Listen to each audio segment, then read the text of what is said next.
আপনারা জানেন গতকাল আমি ভবানী ভবনে সিআইডি অফিসে গেছিলাম। সেখানে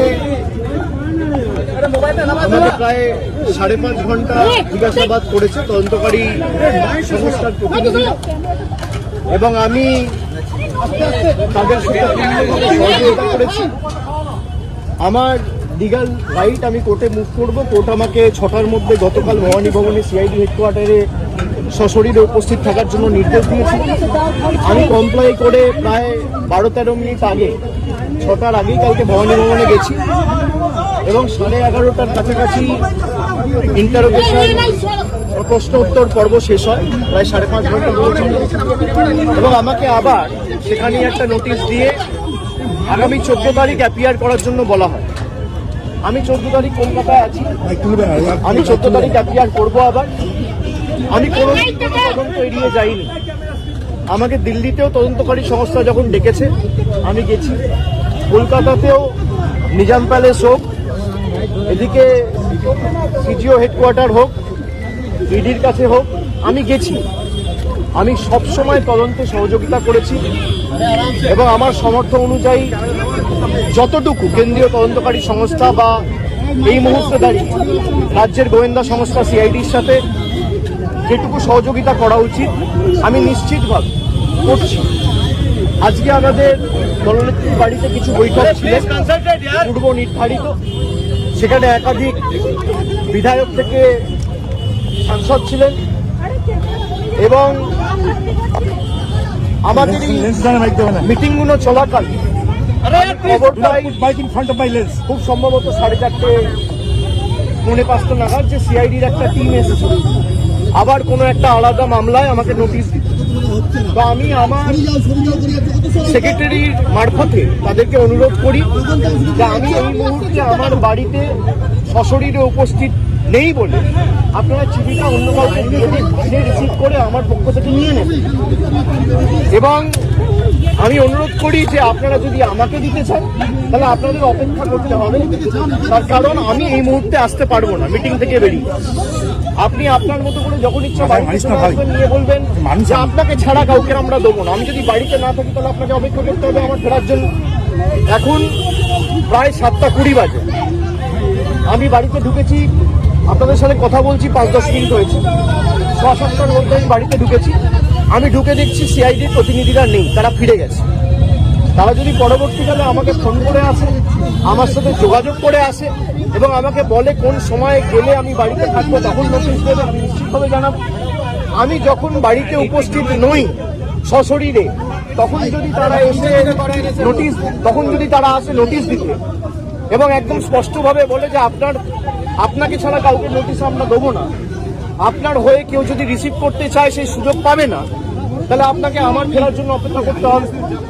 তো আমি আপনাদের মাধ্যমে আমি অনুরোধ করবো যে যারা নোটিশ দিতে এসেছিল আপনারা যদি আসেন নিশ্চিতভাবে যোগাযোগ করে আসুন, আর না হলে অপেক্ষা করুন। আমি যখন ফিরবো আমি তখনই এই নোটিশটা আপনাদের তরফ থেকে আপনাদের কাছ থেকে নিতে পারবো।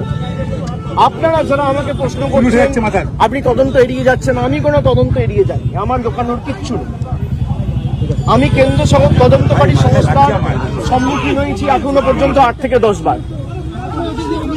যারা এতদিন ধরে তদন্ত চালাচ্ছে আমাকে যখনই ডেকেছে আমি গেছি। আমাকে সিআইডি সামান দিয়েছিল, প্রথম সামান 30 তারিখ। 30 তারিখ বিকেলে আমার উপর আক্রমণ হয়, আপনারা দেখেছেন। 48 ঘন্টা আমি বাড়ি থেকে বেরোতে পারিনি। আমি সময় চেয়েছিলাম, আমাকে 8 তারিখ ডাকা হয়েছে। 8 তারিখ আমি ছিলাম না। আমি 6 তারিখ দিল্লির উদ্দেশ্যে রওনা দিয়েছিলাম, ইন্ডিয়া জোটের মিটিং ছিল। 8 তারিখ তারা জানে যখন আমি দিল্লিতে, তখন 8 তারিখ বিকেলে নোটিশ দিয়ে বলা হচ্ছে 9 তারিখে আসুন। 9 তারিখেও আমার বৈঠক ছিল। আমি গতকাল সঙ্গে সঙ্গে যখনই আমি কোর্টের নির্দেশ পেয়েছি আমি সঙ্গে সঙ্গে 6টার আগে গেছি, এবং তারা যে প্রশ্নগুলো করেছে আমি তো এখানে আলোচনা করতে পারি না, যদিও আমি দেখছি মিডিয়া অনেক কিছু বেরিয়েছে। আমায় কি প্রশ্ন করেছে তদন্তকারী সংস্থার কাছে আর আমার সাথে কি আলোচনা হয়েছে এটা মিডিয়ায় চলে আসছে। এবং আমি বাড়ি ফেরার আধ ঘন্টার মধ্যে আমাকে প্রথম প্রশ্ন কি করা হয়েছে, আমাকে দ্বিতীয় প্রশ্ন কি করা হয়েছে, আমাকে তৃতীয় প্রশ্ন কি করা হয়েছে, তার উত্তরে আমি কি বলেছি সব আমি দেখছি মিডিয়ায় রিপোর্ট হয়ে গেছে। আমি এটা নিয়েও আগামী দিন হাইকোর্ট মুভ করব। আমি যখন তদন্তে কি আলোচনা হয়েছে কারোর সাথে আলোচনা করছি না, তার মানে আমি ধরে নিতে পারি তদন্তকারী সংস্থার কাছ থেকে মিডিয়ায় এই খবরগুলো লিক হচ্ছে। যদি লিক হয়ে থাকে ইনভেস্টিগেশনের উদ্দেশ্য তো ঠিক না। সুতরাং আমি বারবার তদন্তকারী সংস্থা যেখানে আমাকে ডেকেছে আমি গেছি। আমি যদি কলকাতায় উপস্থিত না থাকি আমি তো যেতে পারি না। আমার সামর্থ্য অনুযায়ী যেখানে যখন প্রয়োজন হয়েছে যে মামলায় ডাকুন। আর এখন সরকার পাল্টেছে, এরা বিভিন্নভাবে মামলায় আমাকে ট্যাগ করবে। আমি শুনেছি যে মামলায় আজকে আমাকে নোটিশ দিতে এসছে, আমি বলেছি 4 তারিখের পর ডিজে বাজে। আমি প্রশ্ন করতে চাই যে আমি যদি সত্যি কোনো ভুল বলে থাকি, আমি এই স্টেটমেন্টগুলো কবে করেছি? নির্বাচন চলাকালীন। নির্বাচন যখন চলছে, ল অ্যান্ড অর্ডার, আইন শৃঙ্খলা কার আন্ডারে? ইলেকশন কমিশনের আন্ডারে।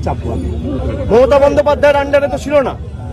তাহলে তখন আমার বিরুদ্ধে এফআইআর হলো না কেন?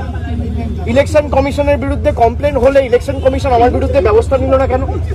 তার কারণ আমি যদি ডিজে বাজানোর কথা বলে থাকি, দেশের স্বরাষ্ট্রমন্ত্রী বলেছেন তৃণমূলের লোকেদের উল্টো করে ঝুলিয়ে দিয়ে সোজা করে দেবে। প্রত্যেক ক্রিয়ার সমান এবং বিপরীত প্রতিক্রিয়া রয়েছে। আপনি বলবেন জ্ঞানেশ কুমারকে যদি আমার এগেনস্টে অ্যাকশন নিতে হতো তাহলে অমিত শাহর বিরুদ্ধেও অ্যাকশন নিতে হতো। অমিত শাহর বিরুদ্ধে অ্যাকশন নেওয়ার ক্ষমতা ইলেকশন কমিশনের নেই, তাই আমার বিরুদ্ধেও অ্যাকশন নিতে পারেনি। সরকার বদলেছে, এখন মামলা হয়েছে। তাহলে আমার বিরুদ্ধে যদি মামলা হয় আমি ডিজে বাজাবো বলে, তাহলে অমিত শাহর বিরুদ্ধে এফআইআর হবে না কেন? আমরা তো কোর্টে মুভ করবো। তদন্তকারী সংস্থার কাছে রাজ্যের মুখ্যমন্ত্রী যদি এই কেস আমি বাংলা থেকে বহিরাগতদের আক্রমণ করেছি বলে আমার ভাষণে এই তদন্তভার সিআইডি কে দেওয়া হয়, তাহলে যে বহিরাগতরা এসে বাঙালিকে আক্রমণ করেছে সেই মামলার দায়ভার কেন সিআইডি বা সিবিআই কে দেওয়া হবে না? এই প্রশ্ন তো উঠবেই। এই প্রশ্ন তো এড়িয়ে যেতে পারে না। আপনারা এসব চাপের রাজনীতি, দল ভাঙানো আমরা অনেক দিন ধরে দেখছি। এসব করে কোনো লাভ নেই। 30 লক্ষ মানুষকে আপনারা ভোটার তালিকার বাইরে রেখে ভোট করেও তৃণমূল 41% ভোট পেয়েছে। 2,60,00,000 ভোট তৃণমূল কংগ্রেস পেয়েছে। তাদের প্রতিনিধিত্ব তৃণমূল কংগ্রেস করবে। এক চুল জায়গা তৃণমূল কংগ্রেস ছাড়বে না। থমকে চমকে সিআইডি দিয়ে, সিবিআই দিয়ে, দল ভেঙে, উৎসাহ করে, গায়ের জোরে কর্মীদের মিথ্যা মামলায় ফাঁসিয়ে ফলস কেসে ইমপ্লিকেট করে, পার্টি অফিস দখল করে, বাড়ি ভেঙে, ঘর জ্বালিয়ে তৃণমূল কংগ্রেসকে দমিয়ে দেবো। সিপিএম এর বিরুদ্ধে লড়াই করে 34 বছরের জগদ্দল পাথরকে সরিয়ে তৃণমূল কংগ্রেস ক্ষমতায় এসছে মানুষের আশীর্বাদ। 2011 সালের পরিবর্তন আর 2026-এর পরিবর্তনটা খালি একটু তুলনা করুন। মানুষের মধ্যে কোনো আবেগ নেই, স্বতঃস্ফূর্ততা নেই।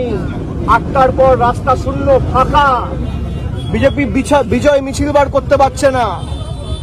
যারা বড় বড় ভাষণ দিচ্ছে, আমি বলবো রাজনৈতিক ভাবে মোকাবিলা করুন। মানুষ যদি আপনাদের জিতিয়ে থাকে, মানুষের জন্য কাজ করুন। মানুষ বুলডোজারের জন্য ভোট দেয়নি, মানুষ কর্মসংস্থানের জন্য ভোট দিয়েছে, শান্তি শৃঙ্খলা সম্প্রীতির জন্য ভোট দিয়েছে। মানুষ উন্নয়নের স্বার্থে ভোট করুন। উন্নয়ন, দিল্লির সাথে লড়াই করে টাকা আনুন। আপনারা ভোটের আগে বলেছিলেন অন্নপূর্ণা ভান্ডার, আর ভোটের পর মানুষ দেখছে বুলডোজার। এই বিচারিতা তো চলতে পারে না। আমি মিডিয়ার বন্ধুদের বলবো, কোনো স্পেকুলেশন, কোনো আলোচনা না করে যদি কেউ ভুল তথ্য পরিবেশন করেন, আমরা কিন্তু বাধ্য হব হাইকোর্ট সুপ্রিম কোর্ট অবধি যেতে পৌঁছাতে। আপনাদের দায়িত্ব, আপনারা সঠিক তথ্যটা মানুষের কাছে উপস্থাপিত করবেন, পরিবেশন করবেন।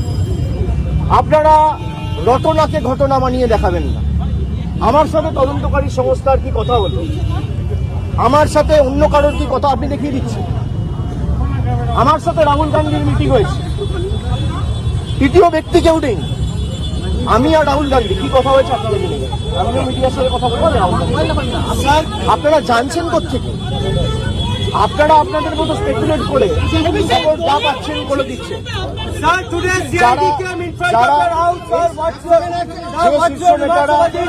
যে শীর্ষ নেতারা আমার বিরুদ্ধে কথা বলছে, দলে আলোচনা করার জায়গা রয়েছে এবং আপনি স্পেসিফিক্যালি করতে পারেন কল্যাণ বন্দ্যোপাধ্যায় বলেছে।